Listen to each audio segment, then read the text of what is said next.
बादल और एक छोटी लड़की एक गांव था जहाँ एक छोटी लड़की नेहा अपने माता पिता के साथ रहती थी। नेहा को बादलों से बहुत प्यार था।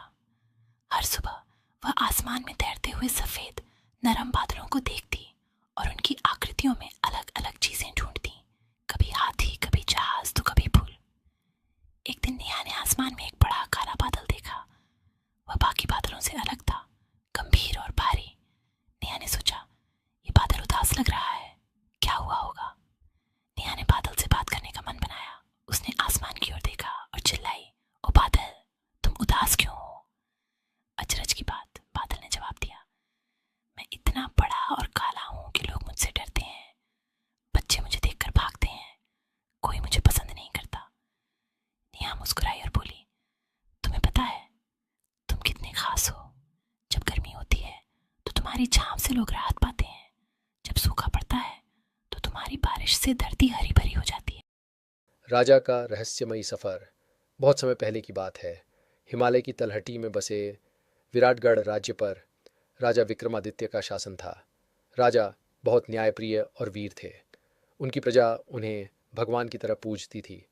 लेकिन उनके जीवन में एक रहस्यमयी अध्याय ऐसा था जिसे वह किसी से साझा नहीं करते थे। प्रारंभ एक दिन महल में अचानक एक साधु प्रकट हुआ। उसने राजा से कहा, राजन, आपका भाग्य बदलने वाला है, परंतु उससे पहले आपको नागलोक के महाराजा का रहस्य सुलझाना होगा। राजा हैरान रह गए। उन्होंने कभी नागलोक के बारे में सुना तो था, पर वह वास्तविक है, ये उन्होंने पहली बार सुना। साधु ने राजा को एक मानचित्र दिया और कहा, आपको पूर्णिमा की रात इस मानचित्र के अनुसार यात्रा करनी होगी। लेकिन ध्यान रहे, जो दिखे वह सच नहीं होगा, और जो सच है वह आसानी से दिखेगा नहीं। रहस्यमयी यात्रा। राजा ने अपने कुछ विश्वस्त सैनिकों और मंत्रियों को साथ लेकर यात्रा शुरू की। पहले पड़ाव पर उन्हें एक घना जंगल मिला, जहां रात को अजीब आवाजें आने लगीं। जब उन्होंने अपनी तलवार निकाली तो अचानक पेड़ों के बीच से एक महिला प्रकट हुई। उसने कहा, राजा विक्रम, अगर नागलोक जाना है तो अपनी तलवार यहीं छोड़नी होगी। नागलोक में केवल बुद्धि ही आपकी रक्षा कर सकती है। राजा ने थोड़ी झिझक के बाद अपनी तलवार छोड़ दी। नागलोक का प्रवेश मानचित्र के अनुसार वह एक गुफा में पहुंचे, जहां एक विशाल फाटक था।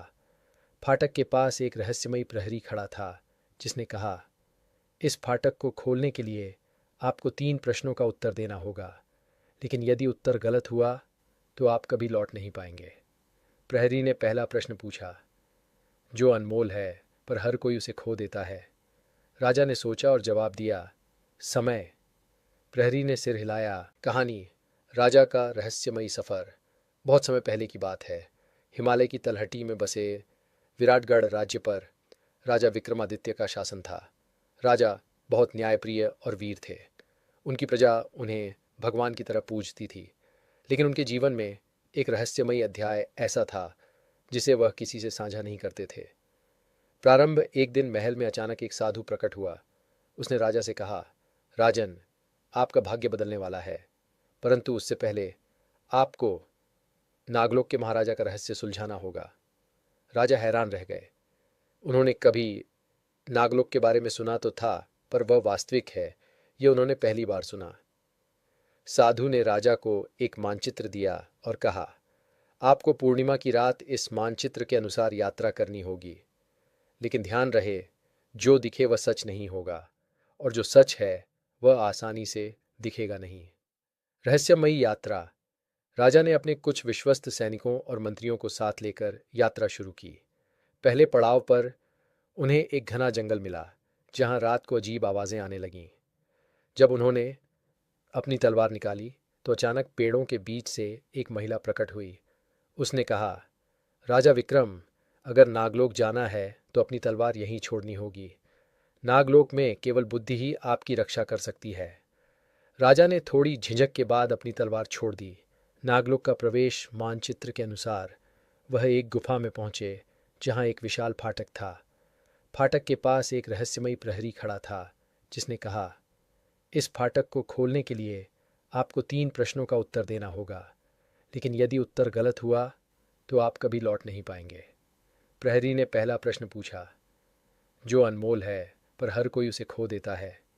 राजा ने सोचा और जवाब दिया, समय। प्रहरी ने सिर हिलाया